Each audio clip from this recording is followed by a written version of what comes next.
This show is part of the RetroZap.com podcast network.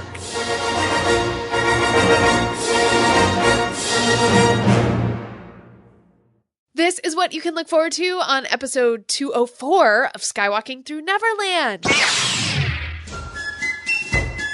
Well, I'm sure there's people in your generation that would know Romper Room. They're having some Romper Room flashbacks. I really like your hashtag PA with benefits. You know, that should be a good lesson for most bloggers. Don't give us half-baked information. I want to bake cookies with Steven Spielberg.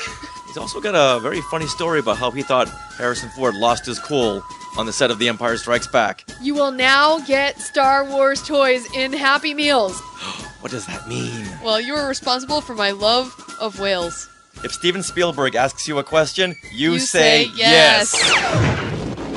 Are you ready? Off to Neverland. Here we go. A long time ago, in a galaxy far, far away.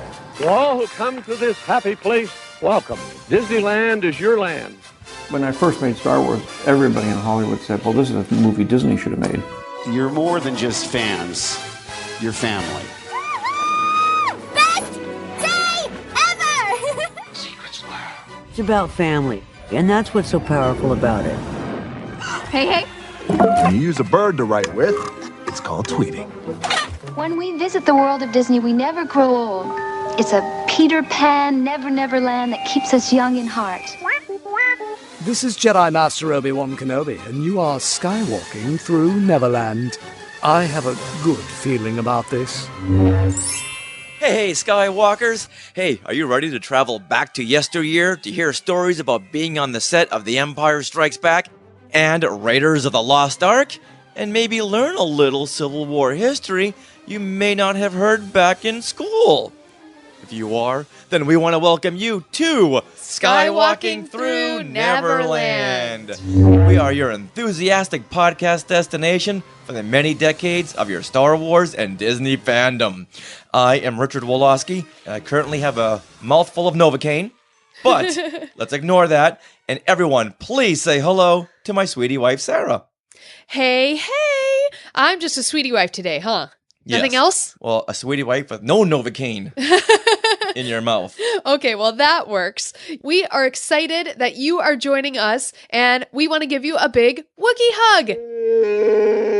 To all of our family of Skywalkers, thank you so much for listening to the show every single week. If you are just joining us now, welcome to Skywalking Through Neverland. You are now a Skywalker. And if you're currently watching right now, wow, you are one of the select few. You are a SkyTuber or a face hugger who are watching us live on Facebook or YouTube. So thank you so much, you guys. And we love it when you tweet at us as you listen, whether you're listening live now or listening later in your favorite podcatcher. We are at Skywalking Pod. And we love it when you share this joy in our adventure through fandom.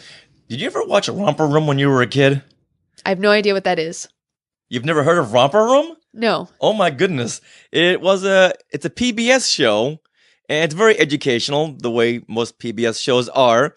And they would look through the magic mirror, and the woman who hosted the show would say, "Magic mirror, tell me today, did all my friends have fun at play?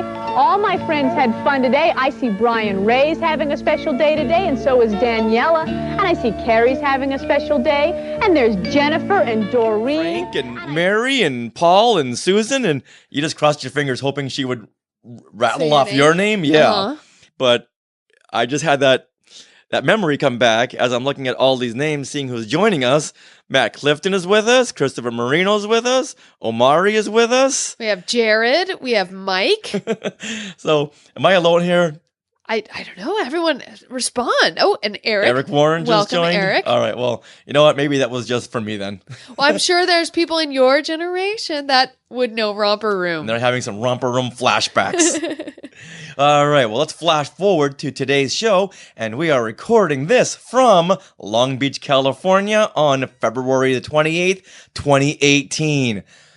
Is this a leap year? No, it's not. because tomorrow's March 1st. Okay, nice. Oh, Christopher Marino's just said he knows what Romper Room is. And so does Eric Warren. All right, see? I feel much better about myself. Now, coming up on this week's show, we're going to be talking with Mark Marshall, who's got some great stories about when he worked in production at Lucasfilm during the days of The Empire Strikes Back and Raiders of the Lost Ark. Now, you may remember him from a few months ago when we talked with him very briefly at the Lost Con convention. He was on the Making of Star Wars panel. Well, he is back for a full discussion. Yes, and he will also be talking about the Civil War documentary he directed called Remember the Sultana. And that will be released March 1st on Amazon and iTunes for digital download. He's also got a very funny story about how he thought Harrison Ford lost his cool on the set of The Empire Strikes Back. What does that mean? Yeah, this is a really fun interview, you guys. We also have shout-outs, things we want to share, but right now, let's find out what we can look forward to in Cliff's Notes Countdown. Cliff's Notes. Cliff Note Countdown. Cliff's Notes. Cliff's Notes. 5, 4, 3, 2, 1. Cliff's Notes. Cliff's Notes. All right, here we go. Looking ahead, 23 days to WonderCon, which happens on March 23rd, 2018. Well, it happens over 3 days, but that's the beginning date. Now, May 18th is Deadpool 2, which is only 79 days. I was never a Deadpool fan until his last movie. And yeah. You know what? I'm in. And then comes the big one. On May 25th, 2018, 41 years to the day, we will see Solo, a Star Wars story. 41 years after the release of Star Wars. Wow. How many days until then? 86. 86 more days until Solo. Okay, so that's all in May. Lots of things happening in May, but now we're going to jump to June 15th, where The Incredibles 2 comes out. So we have 107 days to wait until The Incredibles 2. And then we have a little while until the next big film comes out, or the next big film that I know we're waiting for, and that is Wreck-It Ralph 2, Ralph Breaks the Internet. And a new trailer just came out today, which we haven't seen yet. I'm gonna wreck it! Now that comes out November 21st, 2018, and only a mere 266 days. Okay, but on December 25th, 2018, so on Christmas Day, guess what comes out? Mary Poppins returns! Yes, and there is exactly 300 days until Mary Poppins returns. Looking forward to that one, too. Mm-hmm. And then we get Galaxy's Edge coming next year. How many more days? We don't know. No. They haven't told us yet. And also, in 2019, the D23 Expo 2019. We don't know how many days until that one either. But what we do know is that Star Wars Celebration 2019 will be coming out next year. What we don't know is the date. It's true. So can't tell you how many more days until that one. Now, let's fast forward to December 20th, 2019. All right, that's a date. How many more days? 660 more days. Whoa. For what? For Star Wars Episode 9! Exactly. Yay! And then right after that comes Romper Room, the movie. I just threw that one in there. No details yet. Romper bumper, stomper boo, tell me do. All right, now let's get on to things we want to share. Things we want to share. Things we want to share. Things we want to share. Okay, Richard. Now, last year, I was combing through some back issues of Bantha tracks and the official Star Wars newsletter, and I was thinking, you know what, let's pull some stories from here into our vintage flashback segment, our fandom flashback segment, and let's see if I can track down some of these people that appeared in those newsletters, because they would always do some fandom highlights. You would have contest winners, people would share artwork or stories. So I thought, you know what, let's see if I can find some of these people online. And I did. Last year we talked with Matthew Pock, who was the winner of the Empire Strikes Back set visit contest. And then I went ahead and looked up some more names, like this one here, Preston Possel. Now he is the gentleman, well, back then he was a teen, and they had a contest to name the official Star Wars fan club newsletter because the official Star Wars fan club newsletter just didn't roll off the tongue and wait too long. Really long to say. Yeah, very generic. So they held a contest. And this teen, Preston Postle, won. And it's because of him that we have the name Bantha Tracks. Yay. So I did a little research, and I found him. Repeat, I found him. And I wrote to him, and I had done a written interview with him, with Preston, and you can see that on the Skywalking to Neverland .com, the website, and you can also find it on Bantha Tracks. I figured, wait a minute, Bantha Tracks, this is just made for one another. Fun story, fun guy, and you know what? Another mystery solved. It looks like the Sand People did this all right. Look, there's gaffy sticks, Bantha Tracks. It's just, I've never heard of them hitting anything this big before. All right, I have some things to share. All right, your turn. I have some Disney things to share. Are you ready? Yeah, ready. We got lots of fun news this week about Disneyland, but not only Disneyland Paris. Ooh. There's going to be a huge expansion of Walt Disney Studios Park at Disneyland Paris. Now, Richard, we were there. So Disneyland Paris has two parks. One is their Disneyland and one is the Walt Disney Studios Park.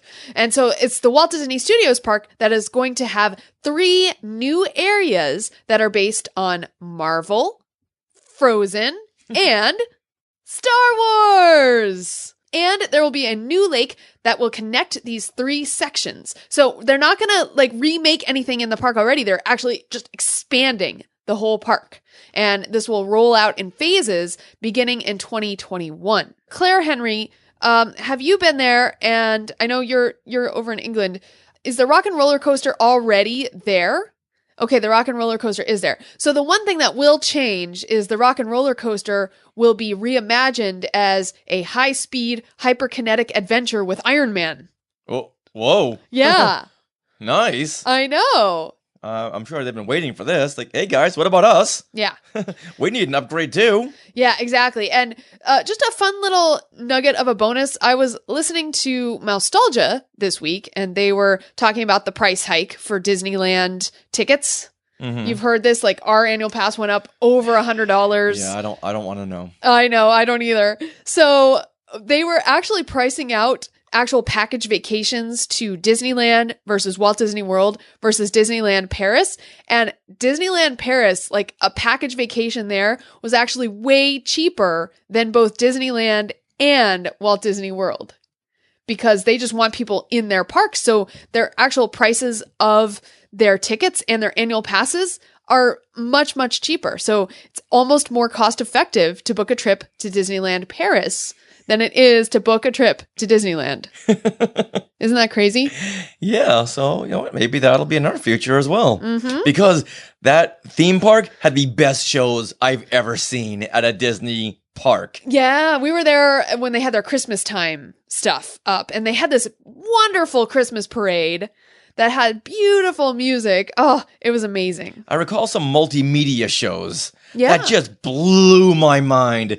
They were just worlds beyond what we have here. Okay. But the visuals were just striking, and I can't wait to go back. Yeah, and they do have Season of the Force there, as Claire Henry says, that with Hyperspace Mountain still going on. You know what? Martin Killer, who we got to thank for first alerting us to the story.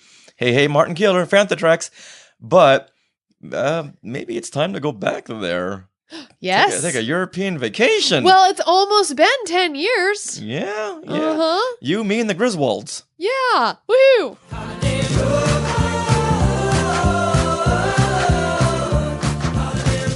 Okay, so that's the Disneyland Paris news. Now we're going to jump closer to home to Disneyland Resort and Pixar Fest. Now, Pixar Fest, if you remember, that is happening at Disneyland Resort. So there's going to be things both in Disneyland and DCA that are going to change to include more Pixar things, including on April 13th, the Paint the Night Parade will begin at DCA. So it's jumping ship from Disneyland. Now, this Paint the Night Parade, you remember how awesome that was, right? Fantastic parade. It was a fantastic parade, and it will feature a new Incredibles float with your favorite superhero family. Also, the Pixar Play Parade will begin April 13th, and now that was formerly at DCA. Now that will move to Disneyland. So they're kind of switching it up a little bit, and the Pixar Play Parade will feature new Up and Inside Out story elements. Oh, and nice. Maybe they didn't say new floats, so I'm assuming they'll have the characters and like maybe re-theme a float. So April 13th is coming up pretty quick. Yeah, like what, 6 weeks now? Mm-hmm. Yeah. And Pixar Pier, we have to wait until June 23rd for that to open. And that will take over at DCA, the whole pier area there with Screamin' and stuff. That will be rethemed to Pixar. And the Screamin' coaster will be the Incredicoaster.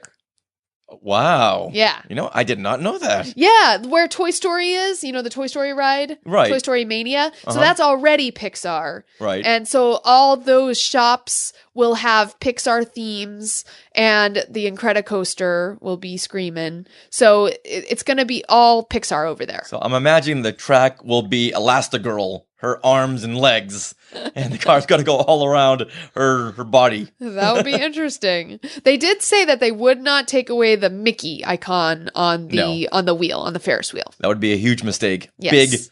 Big mistake. Huge. All right. Well, with new Pixar Fest comes, guess what? Gift shops. Come on, gift shops Definitely. or dining experiences. Yes, and it will have both. Specifically, I want to talk about dining packages. Because as you know, when there's new parades or new elements to parades, it can get pretty crowded trying to watch them. Well, you can actually beat the crowd by choosing to do these dining packages. So the Paint the Night Parade dining packages, there will be some available at Carthay Circle restaurant. Awesome. Mm-hmm. Or Wine Country Trattoria. And so the Wine Country one is a 3-course meal. The Carthay Circle one is a 4-course meal. That sounds fun. I would love to do like a Carthay Circle one because I love the Carthay Circle restaurant because it's just a really fun experience. Also, you can choose to do a Paint the Night Parade reception at Sonoma Terrace. Now, Sonoma Terrace is that area, is kind of the open air area where you can get beer, you can get wine, and you can watch the parade from there. So you'll be a little removed from the parade route, but you'll be able to eat meat and cheese and dessert that's served with wine and beer. So sign me up. And jumping to Disneyland, you'll be able to view the Pixar Play Parade in special areas if you do the Plaza Inn picnic-inspired meal with a reserved viewing area. So, boy, they have left no stone unturned. Yes, and all reservations open in early March. So check tomorrow. You guys. Yeah, check tomorrow or check right now if you're hearing this on your podcatcher. Yay. All right, there was another piece of news this week that I'm kind of excited about. And this is that McDonald's announces a partnership with Disney once again for Disney Toys and Happy Meals. Correct me if I'm wrong. Disney did have a partnership with McDonald's a long time ago. Yes, they did. In fact, in the 80s, if you grew up an 80s, 90s kid, you got all these Disney toys that you got in Happy Meals. But McDonald's and Disney, I always assume they have never left a partnership. Yeah, so actually in 2006, Disney dissolved their partnership with McDonald's when Disney decided to make sure that all their meals were healthier for kids, like at the resorts. And also in 2006, they would not partner with any company that didn't meet their nutritional standards for children. I don't think McDonald's has upped their game since 1955. That's the thing. McDonald's has recently announced that they are working on the nutritional value and like what ingredients are in their foods and things like that. And that is why Disney has deigned to partner with them once again.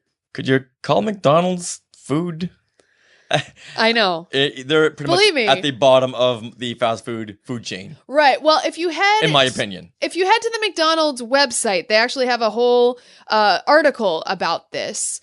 And I'm kind of excited about this because honestly, here, from a Happy Meal way back in the 80s.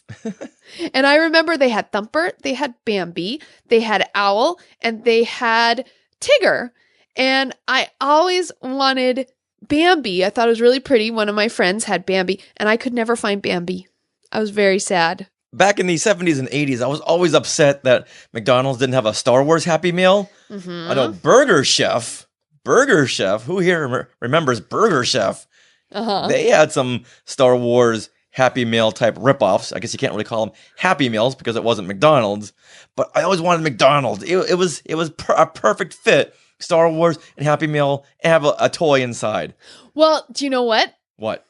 You will now get Star Wars toys in Happy Meals. What? Yes. So they are announcing that Disney will also partner with McDonald's for not only Disney Studios films, but also Marvel and Star Wars. So right now they've announced that on June 15th, with the release of Incredibles 2, there will be a Happy Meal. And then in November, Ralph Breaks the Internet, Wreck-It Ralph 2, you'll also see the side of a Happy Meal box. So that's exciting. You missed something. How about Solo? Well, I know. Not Solo. So not Solo. So close. I know. It's right there. I know. Why did they skip over Solo? I know. Well, they're starting with the I guess the animated ones, but they did now in that announcement there is. See, it says Happy Meals that will promote movies from across Disney's family of studios, including Walt Disney Animation Studios, Pixar Animation Studios, Marvel Studios, and Lucasfilm. So within this press release, they didn't mention Solo, but who knows? Perhaps they will. Well, no, Solo is before June, so no. Yeah, it's 3 weeks beforehand, yeah. So... I don't think they will, just because of the announcement and the timing for getting stuff ready. I think June will be the first we'll see this. Well, okay, so it kicks off with The Incredibles 2. I can see that, but at the same time, why not release a second box and keep people like me happy that are still disgruntled we never got a Star Wars Happy Meal back in the 70s and 80s? I'm sorry, but guess what? Get Bob Iger on the phone, please. Other people got Happy Meals. Joey Pittman says, I still have my Rescue Rangers Happy Meal toys. Cam B26 says, I got the Hercules plates. Oh, and also Mulan. That's so cute. All right. Well, I'm happy, and there's still hope. Yes, I agree. Hope for Star Wars Happy Meals. Your kids will love McDonald's Happy Meal. It's food and fun in a box. I've got a Happy Meal. Nobody can do it like McDonald's can. Now we'll get into our discussion with Mark Marshall, who worked in production during some of Lucasfilm's greatest films. He also worked as Spielberg's assistant for a short time, and Spielberg gave him some great career advice back then, and he's going to share that with us in just a few. Now remember, tomorrow, March 1st, is when you can see his Civil War documentary, Remember the Sultana. Captivating, devastating, something we all should know about. Before the Titanic, there was the Sultana. On a cold April night long ago, a passenger ship suffered a terrible tragedy. With over 1,800 lives lost to the icy waters, it remains the worst maritime disaster in U.S. history. It wasn't the Titanic. It is well, my friends, that we cannot see into the future. The boat would carry up to 376 passengers and a crew of 80. There's bribery taking place. The government was paying $5 per enlisted man and $10 per officer. The Sultana left with 2,500. There were more people on board than were ever carried on one boat on the Mississippi River. But that didn't matter to them because they were going home. The Sultana is top-heavy with all these soldiers on board. They looked at that boat as their salvation from the horrors of war. Hundreds of souls ushered into eternity. The nation really forgot about these men. It's one of the greatest tragedies in American history. Forgotten until now, it's time to remember the Sultana. It is always a special treat for us when we get the opportunity to have a guest on the show that worked on early Lucasfilms. With us now is Mark Marshall, who not only worked at Lucasfilm during the production of The Empire Strikes Back, but also Raiders of the Lost Ark and More American Graffiti.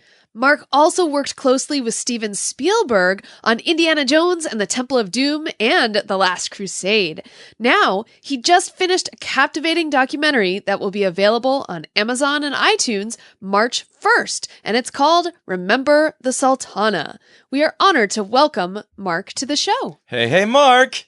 Well, hello. It's my honor, actually, to be here. Thank you so much.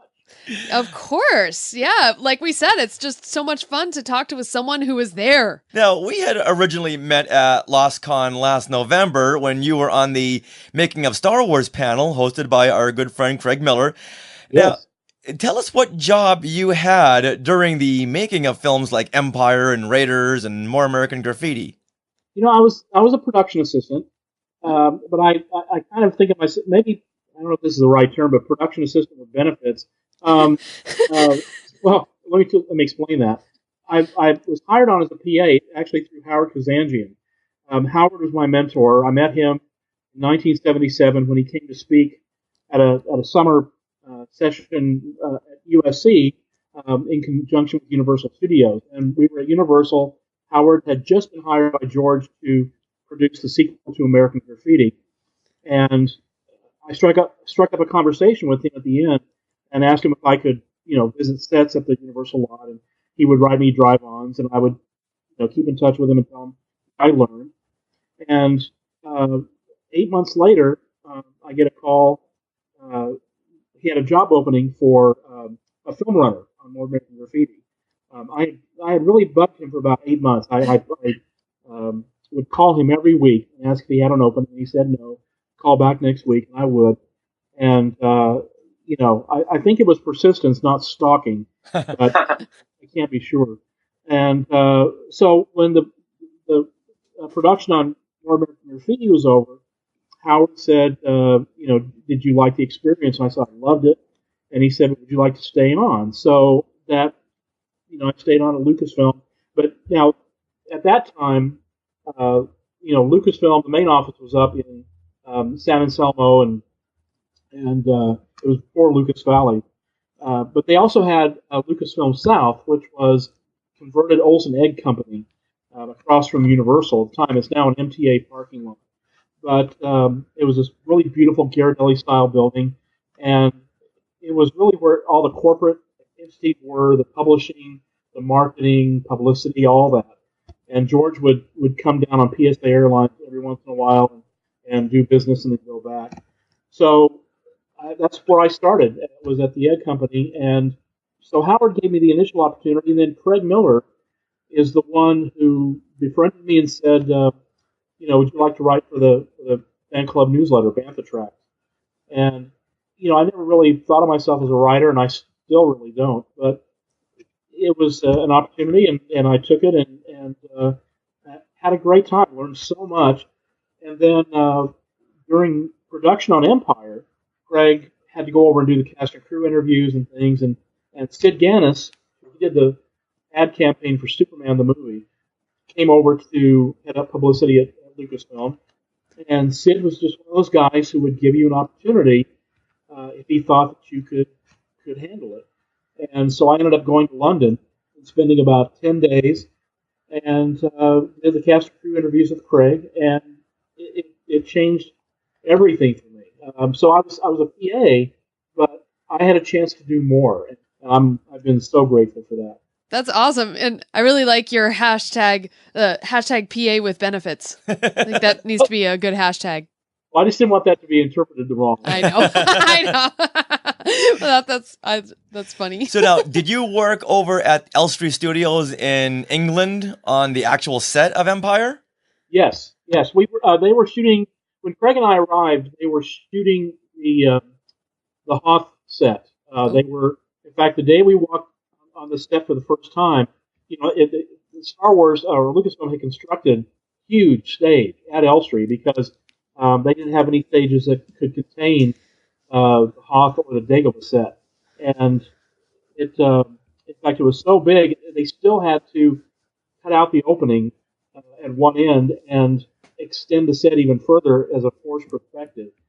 But we walked on the set, and just as we walked on, I guess they were doing a take. Now, it was a silent stage, so it wasn't soundproof. but we were so far away from where they were shooting, and I heard Harrison yelling, "Stop! Turn it off! Stop!"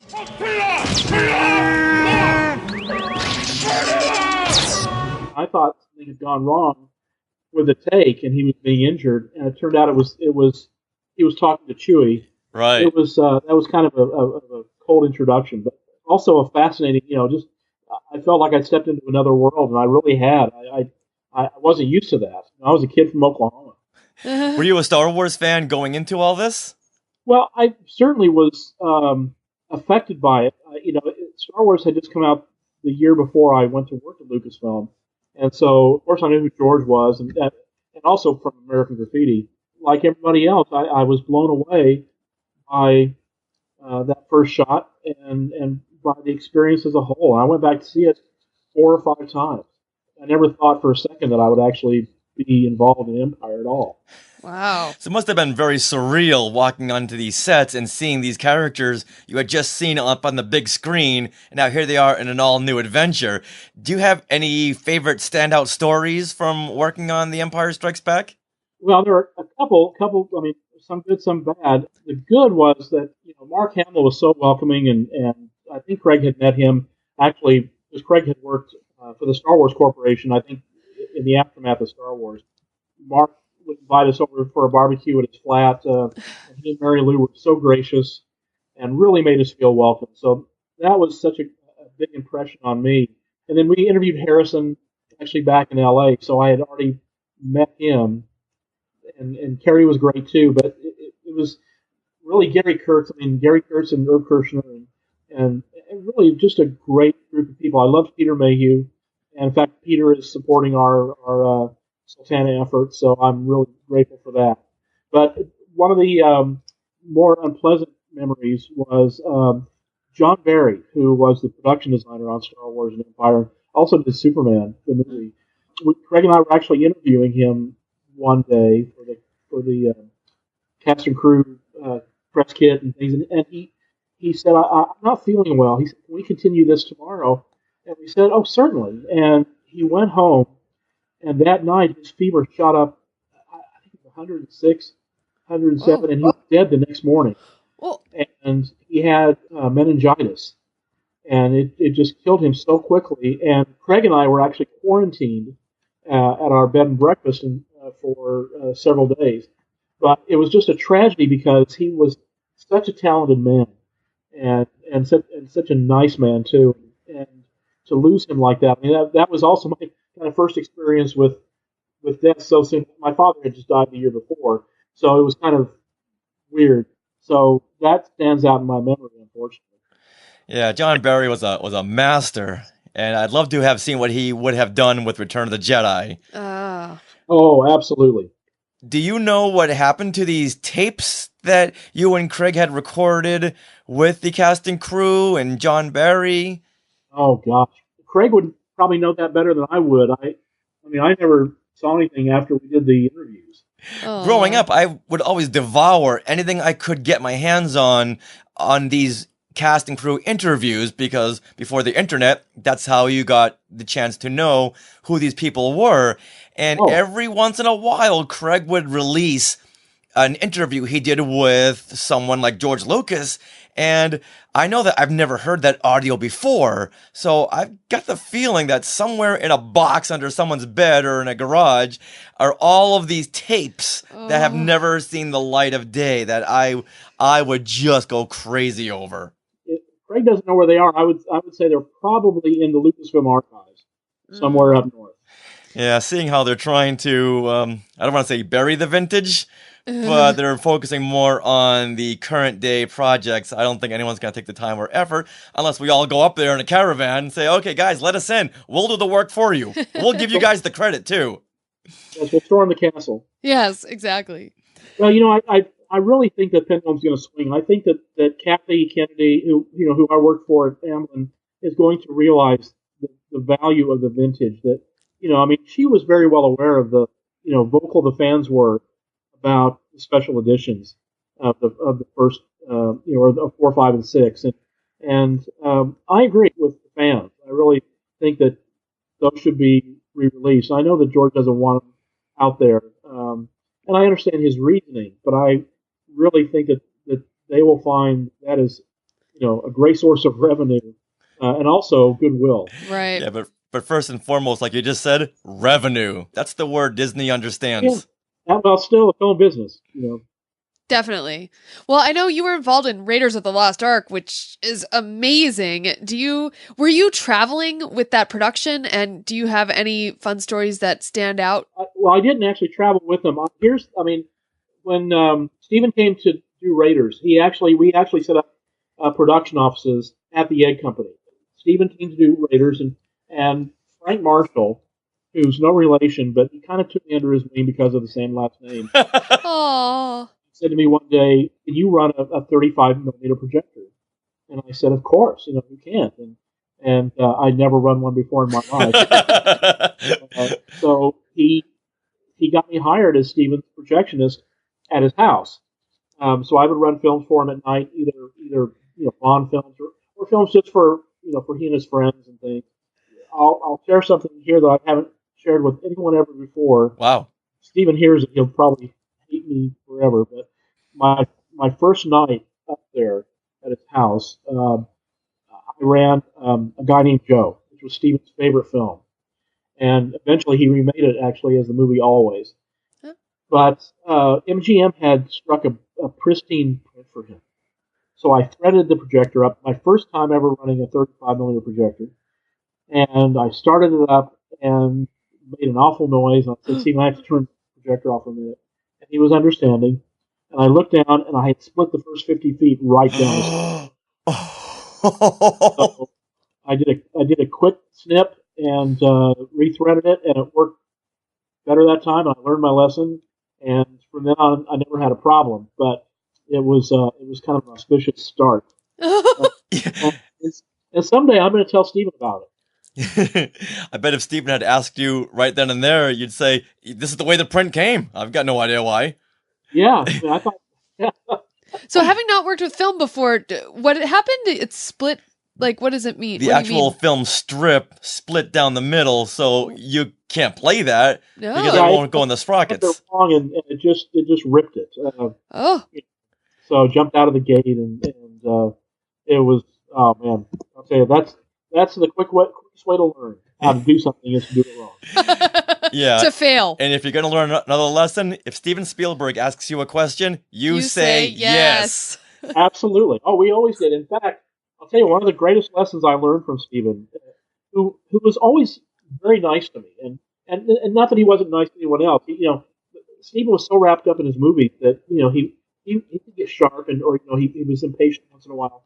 But who isn't? I mean, an artist like that, and Stephen, we knew he would ask us questions on something, and we always tried to be as prepared as we could. But he always managed to ask us something we hadn't anticipated. And his admonition to us would be, "Don't give me half-baked information." And that was probably one of the greatest lessons I learned, was to always anticipate what questions he might ask, or anyone might ask, and try to give them a complete picture. So it was a great lesson learned, and I spent 5 years with him as his personal assistant, and I loved every minute of it. He was amazing, and he still is. I mean, I haven't run into him for a while, but I know he misses kind of those days. We were there at a very interesting time in his life. That should be a good lesson for most bloggers. Don't give us half-baked information. Absolutely. And I would tell anyone that. I think that's, in fact, when anybody says, any film student or whoever says, "Can you give me career advice?" I'd say the same thing to them. It sounds good. Oh, it sounds great. Do you recall any stories from the sets of Raiders, either at Elstree or Tunisia? Well, mainly the stories that I think that everyone's heard about. Harrison being, sick and shooting the sword fight, and then finally, the sword fight partially completed, and Harrison was just so sick with dysentery, he just said to Stephen one morning, "Why don't I just shoot him?" And Stephen said, "Okay, let's do it." And they shot him, and that's the most classic scene in the movie. That is such a Harrison Ford-ism. Why don't I just shoot him? Why don't I just shoot him? Yeah, I remember more of the prep stuff. than the stories from the set. I mean, Steven had a really unique way of casting, and that was that he would bring actors or actresses in. They wouldn't sit down and read or anything else. He would take them into the kitchen at Lucasfilm, and they would make cookies or cake or bread, and they would just talk.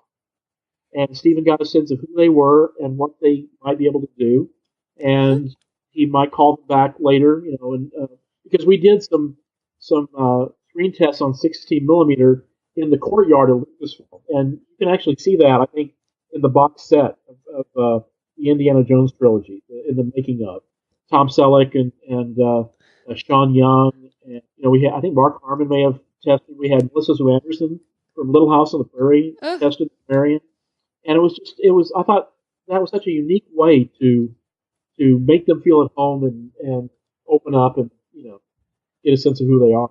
And a good way to save money too. You're a lead actress and you work craft services.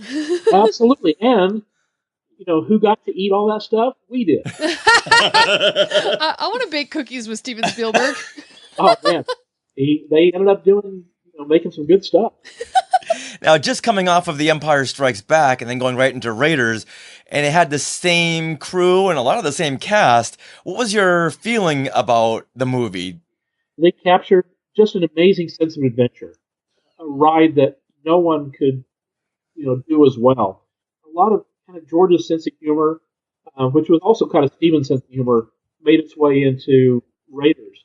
Yeah, I just think that they created a whole paradigm that everyone followed after that. If we hadn't had Star Wars and then Close Encounters and then Raiders, and I don't know what the film landscape would have looked like today. I think you would have had more movies like Taxi Driver and French Connection. Yeah, that too. A lot more Godfathers. Yeah, French Connection meets The Godfather. These movies, Empire, Raiders, they brought the fun. Absolutely, that's the key word. They were fun. Movies of the 70s. I love movies of the 70s because that was really my growing up period. 60s and 70s. But they were serious. Do you remember in the early 70s the films that always had a bleak ending? Whether it was Dirty Mary, Crazy Larry, or Race with the Devil. There was always, the hero never got away scot-free, and yeah, they were very bleak. Yeah, absolutely. So for Star Wars to come on the scene and just be, make you a kid again, it's hard to describe, really. I mean, I know a lot of people have done it much better than I could ever do.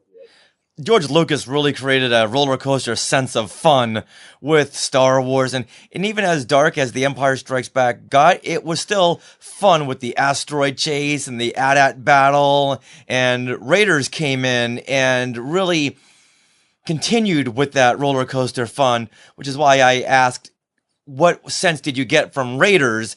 Because when I saw the trailer for Raiders the first time, it sounded too almost biblical. Oh, wow. So and the trailer didn't have a whole lot of action to it. So I thought, oh, okay, maybe I'll see this at some point. Maybe never. But being on the set, I'm sure every single day you were engulfed in car chases and running from giant boulders and a lot of fun stuff. Well, in a lot of cases, when movie trailers are done, the trailers are actually put together while the film is still shooting. So elements are turned over, and so they don't have all the footage to work from. So sometimes they're limited in what they show or what they can show. In Steven's case, Steven really wants to always protect the surprises and not give anything away. So I agree with your assessment that it was a little more biblical. But that's Indiana Jones. I mean, he's searching for supernatural objects. Yeah, they had tested the trailer in front of an audience with the title beforehand, and it got a lukewarm reception. But they put it at the end, and everyone loved it. Wow! Yeah. Because going in, Raiders of the Lost Ark, okay, whatever. But seeing all the images and seeing Indiana Jones in all of these action-packed sequences, the audiences were up and cheering. Then you had the title, and they were more accepting of it because they had such a great time with the visuals. Well, and George said it was a return to the Saturday morning serials, but a lot of the moviegoers at that time didn't know what the movie serials were. They had never, they hadn't seen them. They hadn't seen Flash Gordon or Naoki and the Tiger Man or any of those great running Saturday morning serials. So I think that they just didn't know what to expect, and it wasn't really sold as an action adventure piece. Right.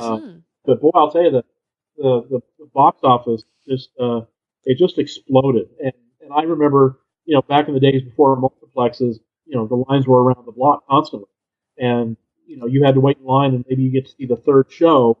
So it was an exciting time, and I'll tell you the same thing with Empire. I have a picture. The publicity staff, Craig wasn't in it, but the other staff and I were at the Egyptian for the 12:01 a.m. showing of Empire, and it was the first look, with an audience of the movie, and it was so incredible that we just cried. I mean, it was so emotional because from the minute that a long time ago, Galaxy Far, Far Away came on the screen, people were up out of their seats and they were cheering. We missed half the dialogue in the movie because they were cheering, and I've just never seen a response like that in a movie. Probably never will again in my lifetime either. It's an era that has gone past, and will never. The times have changed. People have changed. People are more cynical, I think, and I just don't think we'll ever capture that again. Yeah, especially with Star Wars fans being so critical as they have become. I think you just have to work at it to keep that open mind, to keep that childlike sense of wonder. Yeah, oh, definitely, yeah. And just have fun, just the way George Lucas intended. Yeah, Stephen turned 71 in last December, and he still has that childlike sense in his movies. Whereas George obviously doesn't make movies anymore, but George was always an old soul. He never liked making the movies. He felt it was work, and he didn't like the work. He didn't like the hours. He wanted to be off making his experimental films, and so George never found pleasure. He was more like Woody Allen, depressed and everything. But Stephen just is giddy on a set. He loves it, and you can really sense it too. Absolutely. Yeah, every Spielberg film you'll see, you can tell he and the cast are having a great time with it. Mm-hmm. Absolutely, and I also met another favorite of mine, Dick Donner, who directed The Goonies, and I met Dick when we the first day we were doing casting sessions, and Stephen introduced me to him, and I said, "You were the man responsible for all my nightmares." I mean, I had nightmares because of his work. He directed probably the best Twilight Zone episode ever, which was Nightmare at 20,000 Feet with William Shatner. And the gremlin on the wing of the plane. Yeah. And when William Shatner opens the curtain and the thing is staring in at him, I was 8 years old, and it frightened me so bad that I still to this day cannot sleep with curtains open. Got a big kick out of that. But Dick was a big kid too. I mean, I don't think, as much as I love Martin Scorsese, I mean, if he had directed Goonies, what kind of film would it have been? But Dick gave it such a sense of fun and adventure, and let those kids be themselves, which was the magic ingredient. And I think he created, it wasn't a classic when it came out, but 30 years later, it's a cult classic, and people are discovering it, and it's amazing. Well, it's the film that a lot of today's filmmakers will always refer to when they're making their film of the same style with a bunch of kids going off on an adventure. They'll always say it's in the same vein as Goonies. They'll always say that. Right, and apart from Stranger Things, I don't know if you could even make Goonies today. I don't know if audiences would buy it. Kids going on an adventure, being left to their own devices, all the people saying, well, where are their parents, and all this stuff. So it was really kind of the last innocent time. But that last innocent time gave us Goonies and E.T. and The Explorers and just a number of wonderful films. And I think and Star Wars is part of it too. Yeah. Well, let's fast forward to a franchise that we all love and all keeps the kid in us still, which is Harry Potter. Now, I know you worked on the first film, The Sorcerer's Stone. Can you tell us a little of what you did in that one? I read the book and was introduced to the world, and I liked it. I mean, I wasn't crazy about it, but I liked it. And Chris Columbus's assistant was also the associate producer and also co-supervisor. But her husband had contracted cancer, and was they had to fly from London back to San Francisco for treatment, and that kind of left them wide open. And I had worked with Chris on Goonies and on Young Sherlock Holmes. Chris actually had an office at Amblin for a couple of years, so I saw Chris all the time. So I rushed, to pack and was on a plane and spent 10 months in London at Leavesden Studios, where we did all the post, and I kind of became a convert. I mean, I was asked to do the second film, and it was after September 11th, 2001, and I didn't really want to be away from home at that time. So, and after the second film, from the third film on, every position was British. But on the first film, there were probably 5 or 6 of us Americans in post-production, and they were still well into shooting when I got there. Usually a post-supervisor comes on in the last week of shooting to start prepping.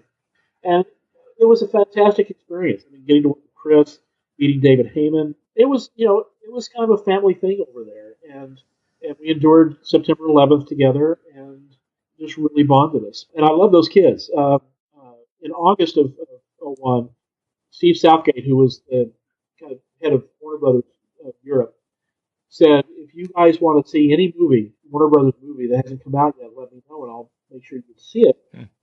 And AI, Stephen's film, had come out in June of 2001 in the States, but wasn't coming out until September in the UK. So I said, well, can we see that? So in August, Steve set it up for us, and I happened to see Daniel Radcliffe and Rupert Grint at the studio, and I knew they were film buffs, so I said, hey, we're screening this movie, and you and your families want to come.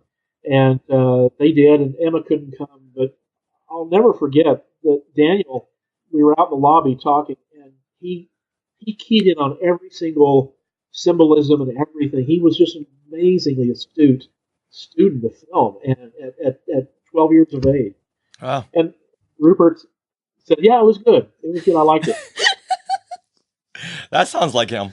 Oh, so cute. And I also remember when we showed Daniel the finished film. I think it was a couple weeks before we had the premiere, and he sat in the theater in central London at Warner Brothers and saw it, and he bawled his eyes out. For Sorcerer's Stone, you mean? Yeah, I think he was relieved. Ah. Because he was so worried that he was bad and he was going to make a fool of himself and ruin the movie. And I think a lot of it was relief, but also joy too. I mean, he carried that movie. Yeah, and for such a young kid to carry a big, giant special effects film such as it was, he did a great job. And, I agree, totally. But Emma Watson, from the first frame, she was nothing less than brilliant. Oh, Emma, bless her heart, Daniel had really good parents, and Rupert did too. Rupert had a large family. Daniel was an only child. Emma has a brother, but at the time, I think her parents were getting along. There was going to be a divorce soon to follow, and I think she just was under a disadvantage, but she just did so beautifully and was so strong, and she broke through that. And I'll tell you, I have a tremendous admiration for her. I remember that because Emma and Rupert had never acted in a film before, and Daniel had limited experience. He had done David Copperfield for BBC, and also had a part in The Tailor of Panama with Pierce Brosnan.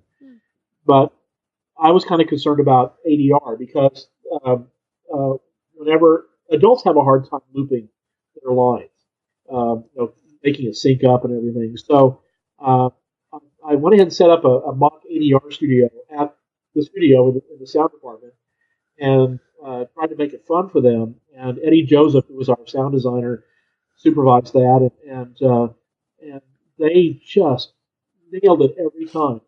So didn't have to worry about that. And of course, the British are so professional that they all nailed their lines too, the adults. But I was so impressed with these kids, and like you said, to carry such a huge movie on young shoulders. But I think Chris also did a really good job, and David Heyman as well, in protecting those kids and keeping that pressure from them. Right. That's good. Yeah, when Emma said that she was going to retire from acting after the last Harry Potter film, I recall thinking, "Oh, what a loss for film goers and potential producers and directors not to work with such an amazing talent like her." I'm glad she stuck it out. I really am, because she has, she's turned in consistently fantastic work each time, and she's got such a great future ahead of her. The sad thing is, and this happened after, of course, I left, but Richard Harris was passing.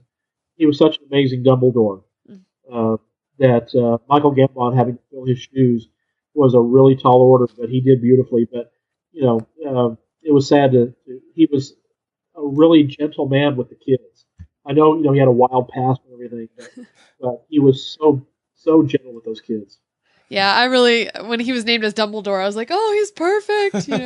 Just remembering him from the 60s films that I'd seen him in. Well, let's jump ahead to your current documentary project, which is Remember the Sultana. Can you tell us what this story is and just sell us on your documentary? Oh, certainly. Back in 2001, when I was over in England, my brother called and said, I have a great story that we need to tell. And he and I talked about working together, doing films that really, or projects that no one really knew about. And so he found this. He was at Andersonville State Park, and in the gift shop found this book, and he actually stood there and read the entire book. And the Sultana was a steamboat that made the St. Louis to New Orleans run during the Civil War. And during the war, a lot of the steamboats were conscripted into service.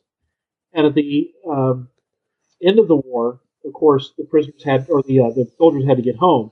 Well, the Sultana docked in Vicksburg, Mississippi, and took on a huge load of prisoners of war who had been at Andersonville and Cahaba prison camps. And these guys were emaciated, they were sick, they'd lost half their body weight.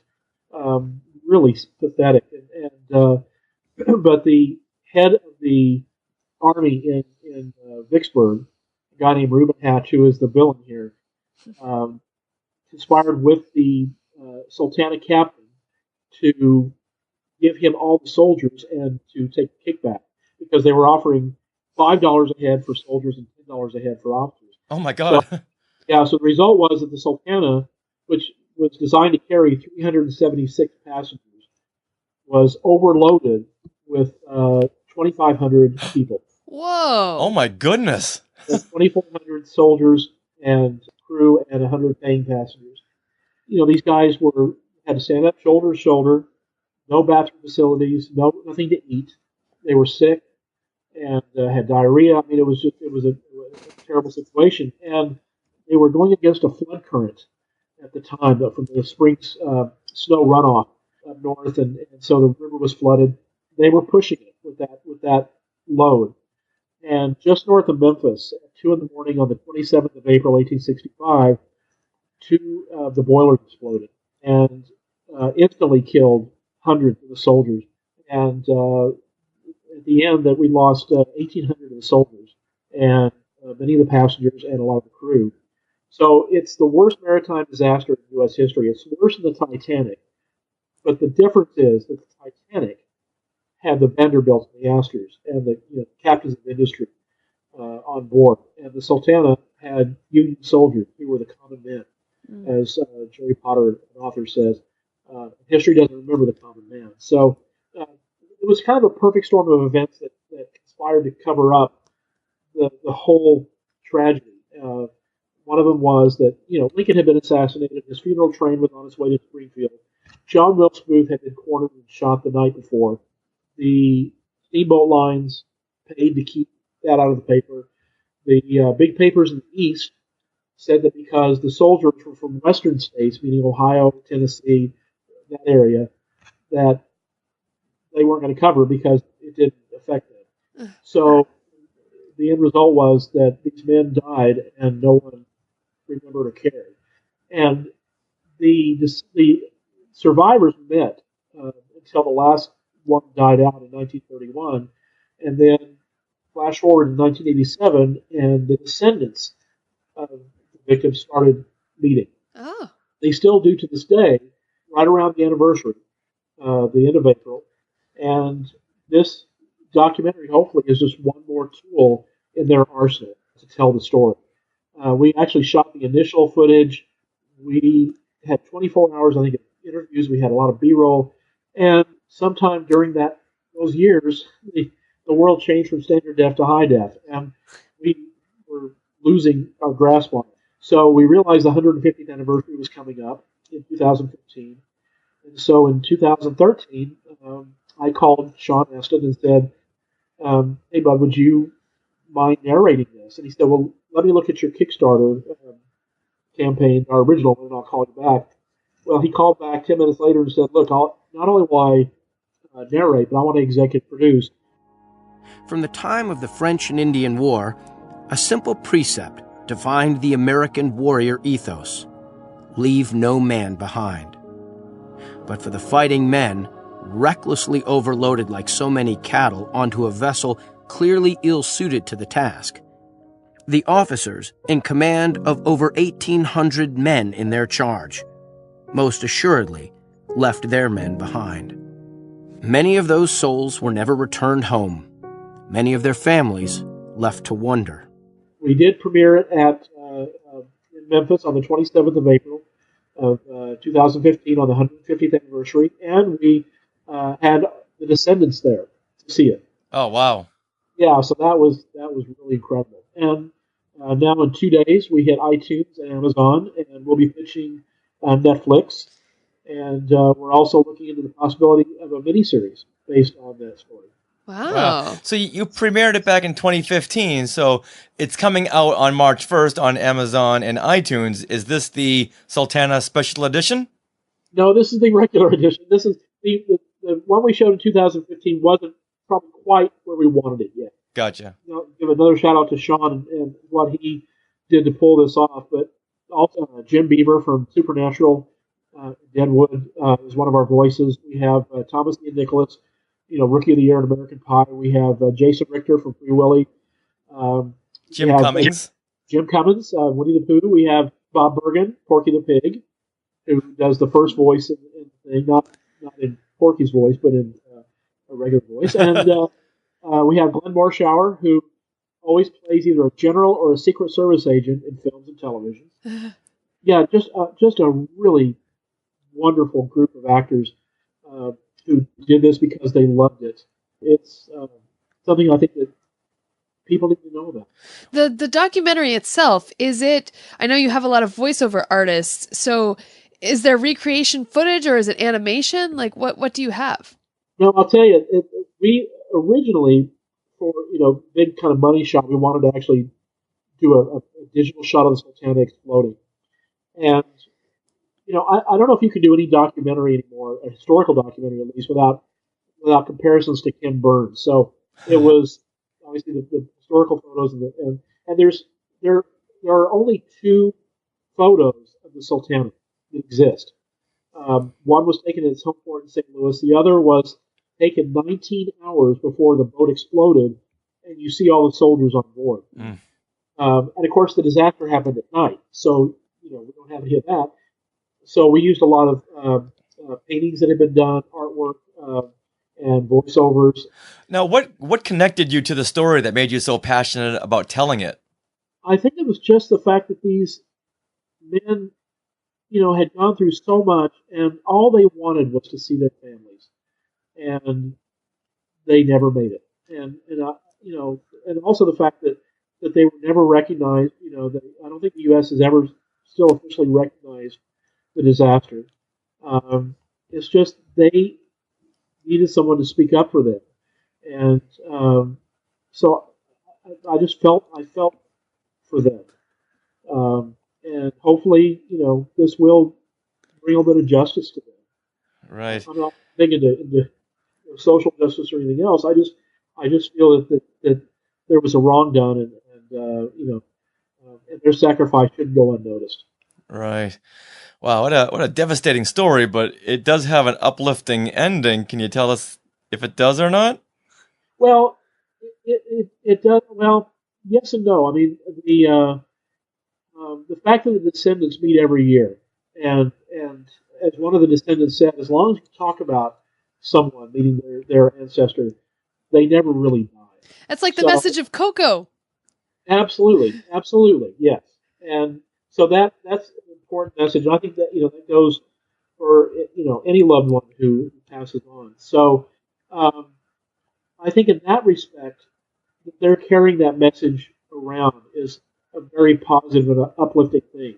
The story for these even the survivors, they didn't have a happy ending. So the descendants actually are trying to take care of that. I guess that's what you can take away from it. Wow. Definitely. Wow. Yeah. By remembering, they never really gone. I agree. Absolutely.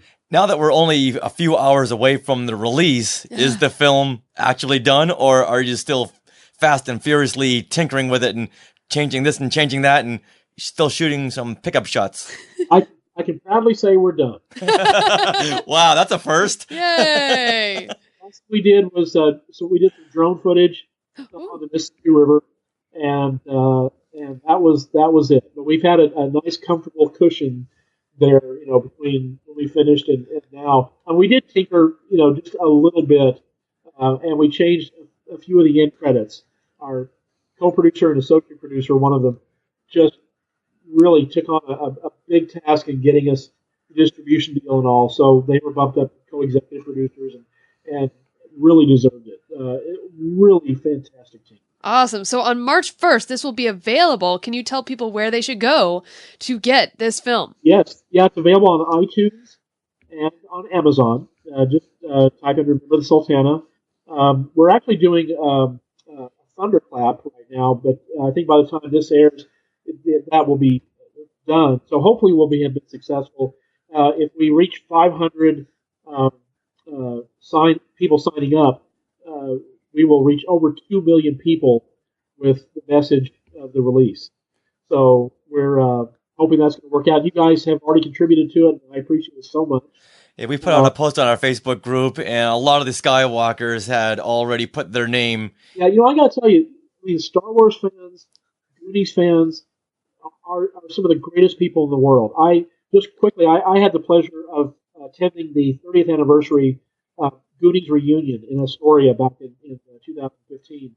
And, Astoria has about 10,000 residents, and 14,000 people came from all over the world to be a part of others who love the movie. And it was such a joy to meet these people. And a lot of them are friends on Facebook now. So Star Wars people, fans, they're just the greatest people. And I'm really fortunate to know some of them. Well, we agree. Yeah, well, we're very fortunate to know you and getting a chance to meet you at LostCon, like we had said earlier, and hooking up and hearing all these fantastic stories about the days on The Empire Strikes Back and Raiders of the Lost Ark. Now, if the Skywalkers want to get a hold of you personally and find out more about Remember the Sultana, where do they go on Facebook or Twitter or social media? Yeah, I'm on Facebook. The picture is of me with R2D2.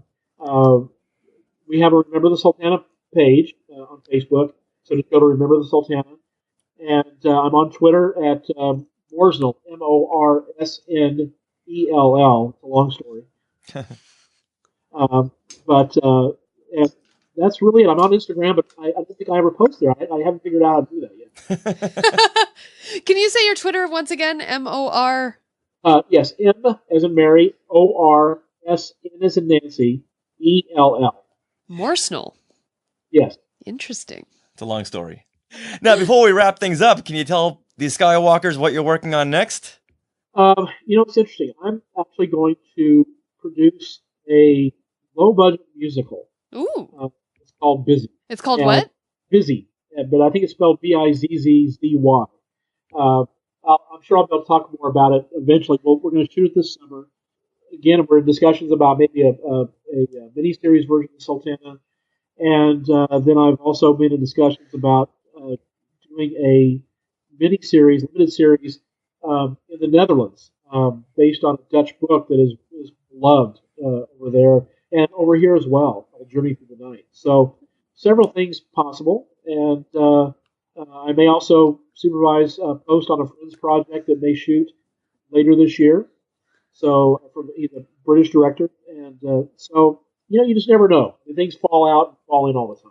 Awesome. And so is the film business. Now, when you work on these projects, do you ever tell people, "Yeah, I was there during The Empire Strikes Back and Raiders of the Lost Ark"? You ever drop that nugget? Yeah, no, not really. What? I guess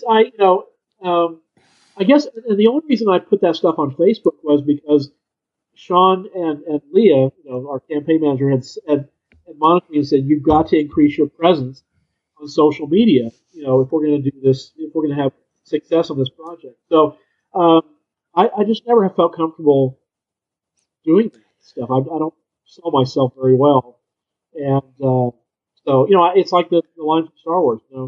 I got him. Great kid. Don't get cocky. I would have it tattooed on my forehead. Well, as my granddad used to say, never underestimate yourself. Let me do it for you. Oh. Nice. Well, on that note, Mark, we got to thank you very, very much for coming on and sharing your stories and sharing your new documentary, Remember the Sultana. Can't wait to see it. Well, thank you both. I appreciate the opportunity, and I love talking with you. And maybe we can do it again sometime, or maybe we can get Craig Miller, and we'll just do a big one. Oh, that would be great to do a roundtable at the next convention, or maybe to talk about his book. Yeah. Always stuff to talk about. Absolutely. I agree. Shout-outs, Skywalker shout-outs. Which Skywalkers get props from here in Neverland? Who was tweeted out? Shout-out. Who was photobombed? Shout-out. Who was shared a post? Shout-out. It's time for shout-outs. We got a lovely email today, Richard. Yeah, this was so nice from some friends in Brazil. It starts off, "Hello, Richard and Sarah. How are you? My name is Gabriel. I'm from Brazil. Me and my wife Tamara are big fans of you guys. I started to listen to your shows about a year ago, and it is absolutely amazing. Thank you, thank you. You two are so sweet and nice persons. Your fandom for Star Wars and Disney is like ours. We love to listen to this podcast. Aww. I just want to say that you two are very dear to us, and you have big fans here, far away from Brazil." Aww. Well, thank you very much. And they finish off by saying, "Keep going with the show, and may the Force be with you two always. Kind regards, Gabriel and Tamara." Yay! Well, thank you so much, Gabriel and Tamara. Thank you for writing us. We love to hear that you're listening in any way, shape, or form. So, people on Twitter, when they tweet at us at SkywalkingPod, people who share their hashtag Skywalker selfies, and people who email us. And it's so cool. They sent us a picture of themselves at Celebration Anaheim. Yeah, and I believe we met them. Did we meet you two there? I think we have. So, yay, we love that. Thank you so much for sharing. Yes, that was a very, very nice email. And now we'll jump to Twitter, and I want to give a big shout out to @RebDiaz, who tweeted, "Just finished listening to the podcast. Really enjoyed hearing all about your experiences at Lucasfilm at Blue Jay Guys. Knowing that you've seen the next 2 episodes of Rebels has me anxious and excited." So what they are referring to is episode 203, where Jonna Marie was telling us all about the panel she moderated with Dave Filoni and how they got to see the first 4 episodes.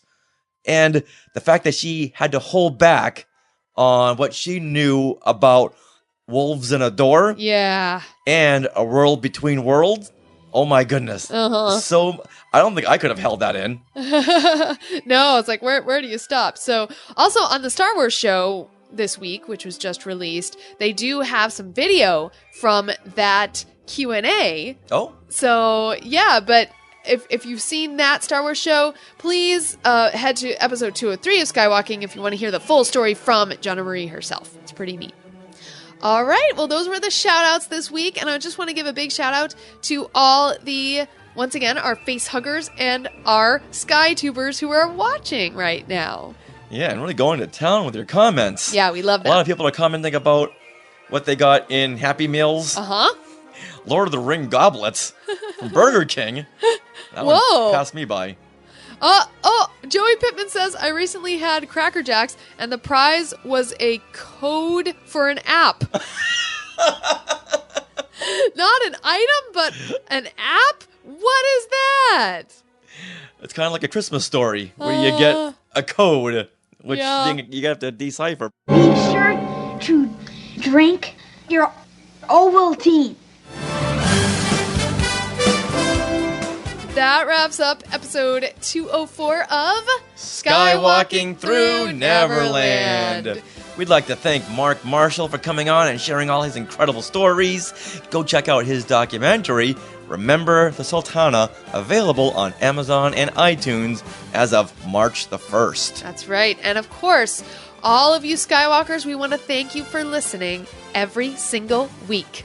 And please subscribe to our YouTube channel. This week we had a lot of content on YouTube. Richard, you've been to several Planet of the Apes screenings, right? Yeah, over at USC they're screening the first 5 films, the only 5 original vintage films, because of the 50th anniversary. And I've been recording a lot from there, the panels, the surprises, the ape cosplayers who are just incredible. And as soon as we stop recording right now in a few minutes, I'm going to be going to see the next 2 in the lineup, Conquer the Planet of the Apes and Battle for the Planet of the Apes. And they're going to have a special Q&A afterwards with some of the stars and the crew. So even more Apes content coming your way. Yeah, so what you've been doing is videotaping all of these Q&As and the Apes cosplayers and putting them on our YouTube channel in a special playlist that I have titled Planet of the Apes. So if you want to see all those. And also this week, last week we saw A Wrinkle in Time and went to the press conference for A Wrinkle in Time with Oprah, with Chris Pine, with Ava DuVernay, and I'm sure I'm pronouncing her name wrong, but the point is, I videotaped it, and that is now up on our YouTube channel as well, along with a bunch of other press conferences from other Disney movies, mostly. Black Panther from last week. Yeah. Pierre Kelly is asking us on YouTube, how was Black Panther? Amazing! Listen to episode 202 and find out. It's our Black Panther special. Mm-hmm. So yeah, go see the movie and then go listen to that episode because there's lots and lots of good stuff there. So, nice. Yay! Well, thank you guys so much. So once again, YouTube content is always there. Head to youtube.com/skywalkingthroughneverland and click subscribe so you get notified when we are going live on YouTube. We're going to be doing more of those events. Should be fun. Yeah, it is a pop culture hub. It is. Not just Star Wars, not just Disney. There's some Marvel, like we said, Planet of the Apes, a little bit of everything. Yes. Now, do you know where else you can find a little bit of everything? Where? Over there at retrozap.com. Yeah, you can find articles there like MCU Location Scout, which scouts out the locations where these Marvel films were filmed and gives us, where the actual locations are. And you can also find awesome podcasts like Brews and Blasters, Beltway Banthas, The Deucecast Movie Show, Starship Sabers and Scoundrels, Kanata's Castle, Techno Retro Dads, and Talking Apes. Ooh. And you can also find Skywalking Through Neverland at JediNews.co.uk and at Panthatracks.com. And Skywalkers, if you want to catch up with us all during the week, we are at Skywalking Pod on Twitter and Instagram. I am Jedi Tink on Twitter and Instagram. Richard, you are Sith Rich on Twitter, and you can email us. We are share at skywalkingthroughneverland.com. And now, if you don't want to just talk to us, but if you want to talk to other listeners and get to know them and become good friends with them, you can head to our Facebook group. And that is a wonderful place on the internet where it's all rainbows and unicorns and fuzzy, happy people. What you mean by that is positivity. Positivity, yes. And even if people disagree, they have, conversations about it. They don't call each other names, so it's great. So if you want to do that, you can go to Facebook and search Skywalking Through Neverland Facebook group, and then you can request to join and answer the 2 questions that pop up. It's very important. And we're always curious to what you Skywalkers think of the show, so please go over there to Apple Podcasts or Stitcher and leave us a review. Not going to tell you to leave 5 stars. As many stars as you want. We just want to hear your honest review. And as always, stay tuned after the credits for this episode to hear little bits of conversation, maybe some loopy discussions that didn't quite make it into our main show, as well as everyone's favorite thing, bloopers. Always a lot of bloopers. All right, Skywalker, so have a fun week. Bring some tissues when you watch Star Wars Rebels, and always remember... Neverland on Alderaan. Some imagination, huh?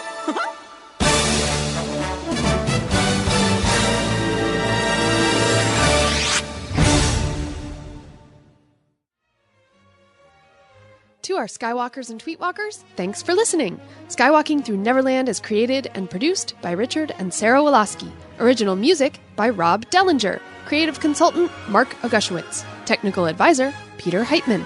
Facebook administrators Donald Wicks, Joey Pittman, and Norma Heitman. Skywalking Through Neverland is intended for entertainment and information purposes only. Any sounds, music, and clips played during this podcast are the property of their copyright holders. All original content is property of Skywalking Through Neverland, all rights reserved. Sorry, had to be said. I don't want this to be taken wrong, but George was kind of cheap, so while I actually started out as a film runner, I ended up picking up cast and taking him to and from the airport, too. So he didn't pay for limos. Kelly Baker Wolf on Facebook says, Pizza Port needs to change to Pizza Planet. Why they didn't do that a long time ago, I've got no idea. Yeah, that just screams, make it happen. Yeah, well, the Happy Meal toys were always so much fun. I think it was just that extra added something. Oh, yeah. In the mix of that flat cheeseburger, cold fries, and a McNugget. Uh-huh. And you also got a little toy surprise. Oh, I know. It's like, who doesn't want... It's like, well, when you're a kid, little toys are like... Our little presents are so big because you're so small. Yeah, well, did you ever have Cracker Jacks? Yes! Yeah, you would buy those things just to get that little tiny rub-on tattoo or a jack. Oh, yeah. Well, and even... Or a die. Yeah, or in cereal boxes, too. Yeah. You know, you get that extra special something. It's like, right. Look, it's a present. Yeah. Pay $16 for a box of Captain Crunch only to get that Star Wars sticker. Yeah, it's amazing. That was General Mills. But you get my point. Yes, I do. All right. Well, you know what? Time will tell. So, you know what? I'm going to censor myself, bring myself back down, and just know there's always hope.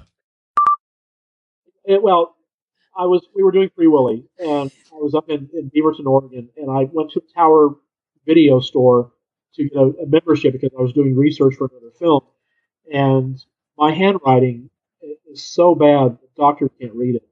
And I filled out the form, and I got my membership card. Instead of Mark Marshall, it said Monk Mortal. Now, hold on a second. You worked on Free Willy, and we didn't talk about this?